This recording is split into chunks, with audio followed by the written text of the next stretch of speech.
मसूद अजहर का बयान सामने आया, जिस मसूद अजहर के परिवार के 14 लोग मारे गए हैं, जिसमें मसूद अजहर की पत्नी, मसूद अजहर का बेटा, मसूद अजहर का भाई जिसका नाम रऊफ अजहर बताया जा रहा है, वो मारे गए। मसूद अजहर अब रो रहा है और वो कह रहा है इससे अच्छा होता कि मैं मारा जाता।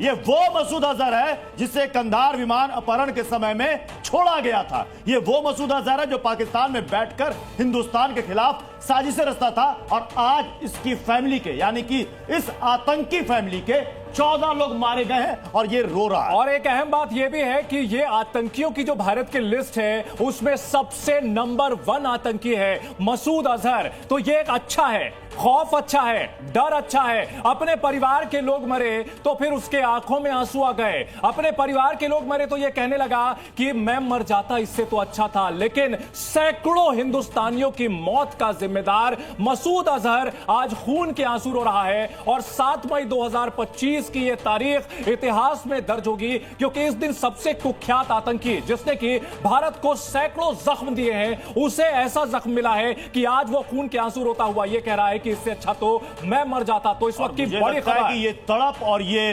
रोना, इनका दहाड़ना, छाती पीटना, ये बहुत अच्छा है। और ऐसे ही ये बहुत अच्छा इसलिए भी है कि बाकी जो हाफिज सईद जो इस वक्त भागा फिर रहा है, अपना लोकेशन चेंज कर रहा है, लोकेशन नहीं मैं कहूंगा अपना बिल चेंज कर रहा है, वो चूहा, वो भी इसी तरीके से तड़पता हुआ दिख रहा होगा। हो सकता है। जी राम कृपाल, एक लाइन कह दूं, हाँ।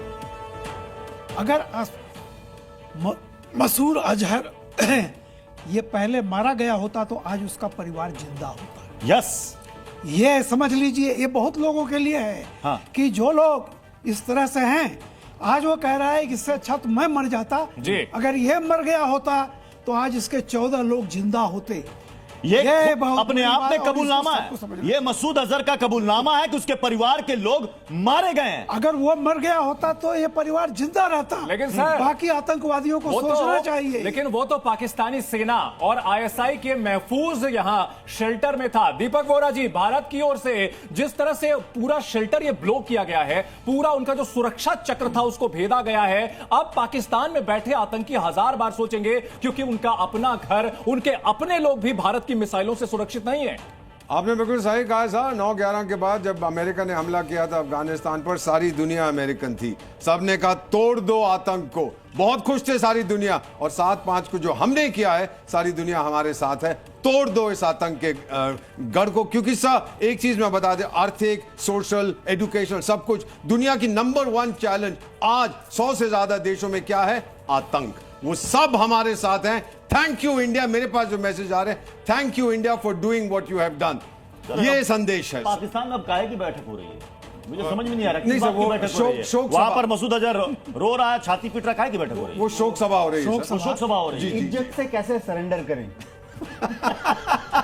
लेकिन सर देवनाथ को भेज रहे हैं। अभी हमारे पास जो आंकड़े 120, और मुझे लगता है कि जो आतंकियों के चीथड़े उड़े हैं ना, शायद वो पाकिस्तान उसको एक्सेप्ट नहीं कर पाए। वो शुरुआत में बयान है हमारे 10-12 प्रतीश, मैं बता देता हूं, शहीद कह रहा है पाकिस्तान।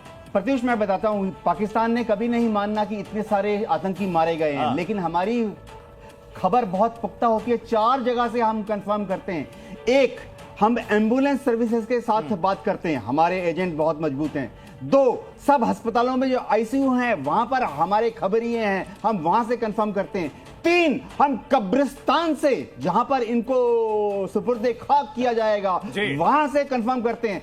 4, पाकिस्तान से जो उनकी डेथ सर्टिफिकेट बनती है ना, वहां पर भी हमारे मेरे लोग बैठे हैं, वो भी कंफर्म करते हैं। हमारे साथ कई हमारे सहयोगी भी जुड़े हुए हैं, उनका रुख करते हैं। खालिद, अगर मसूद अजहर की बात की जाए तो भारत का नंबर 1 वांटेड आतंकी, जिसने कश्मीर में भी आतंक फैलाने में कोई कसर नहीं रखी, पिछले 24 साल से लगातार जैश-ए मोहम्मद के गुर्गे कश्मीर और भारत में दहशत फैलाते रहे, उसका खून के आंसू रोना क्या मायने हैं वहां? दहशतगर्दी का खात्मा होने की ओर बड़ा कदम।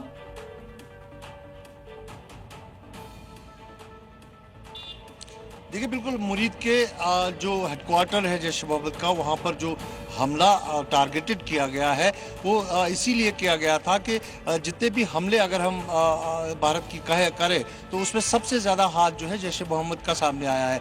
चाहे आप मुंबई हमले को ले, चाहे आप पठानकोट को ले, पुलवामा हमला ले या फिर और उड़ी का हमला ले, तो अब तक जितने भी पहलगाम को छोड़कर जो बड़े हमले हुए हैं उसमें जैश ए मोहम्मद का ही नाम सामने आया था। तो इसीलिए मुरीद के उस कैंप को जो है खास फोकस किया गया, उसको नष्ट कर दिया गया। और जो हमें इंफॉर्मेशन मिल रही है कि वहाँ पर पूरी तरह से आईडी ट्रेनिंग दी जाती थी, वहाँ पर जो बंदूक चलाने की जो ट्रेनिंग थी वो दी जाती थी, उस पूरे इमारत को ही नष्ट कर दिया गया है। वही अगर भावलपुर की बात करें तो वहाँ लश्कर तैयबा का हेडक्वार्टर था जिसने पहलगाम हमले के पीछे जिसका हाथ है उसको भी टारगेट किया गया। और मुजफ्फर और खालिद आप अपडेट देते रहे, हम स्क्रीन पर लोगों को दिखा भी रहे हैं। ये 9 तस्वीरें, ऐसे न जाने कितनी तस्वीरें आई हैं, लेकिन फिलहाल अभी आप देखिए ये 9 तस्वीरें ऑपरेशन सिंदूर की।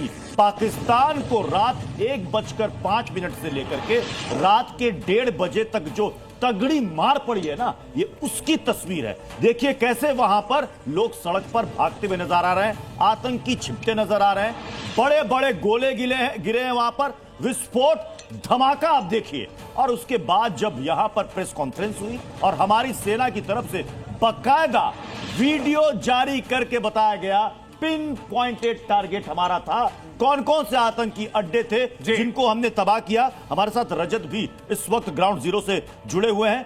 रजत, अब जितने भी घुसपैठ होती थी शायद अब उस पर लगाम लगेगी, एक खौफ तो होगा। एलओसी पर क्या सिचुएशन है? पाकिस्तान तो रो रहा है, शहबाज शरीफ कह रहे हैं कि अगर हिंदुस्तान एक्शन रोक देता है तो हम भी पीछे हट जाएंगे। कुछ गोलीबारी कम हुई वहां पर? जी प्रत्युष, आपको बता दें कि कल देर रात से ही 1:30 बजे के बाद से ही ये शेलिंग जो है वो शुरू हुई है और पुंछ में फिलहाल अभी भी रुक रुक कर गोलाबारी जो है वो हो रही है। अभी तक की जानकारी मुताबिक 6 लोगों की जान चली गई है, बट बावजूद इसके जो बॉर्डर के इलाके हैं बताया जा रहा है कि पाकिस्तान में भी काफी कैजुअलिटी जो है वो हुई है। पाकिस्तानी सेना जो लगातार फायरिंग कर रही है उसका जवाब भारतीय सेना दे रही है।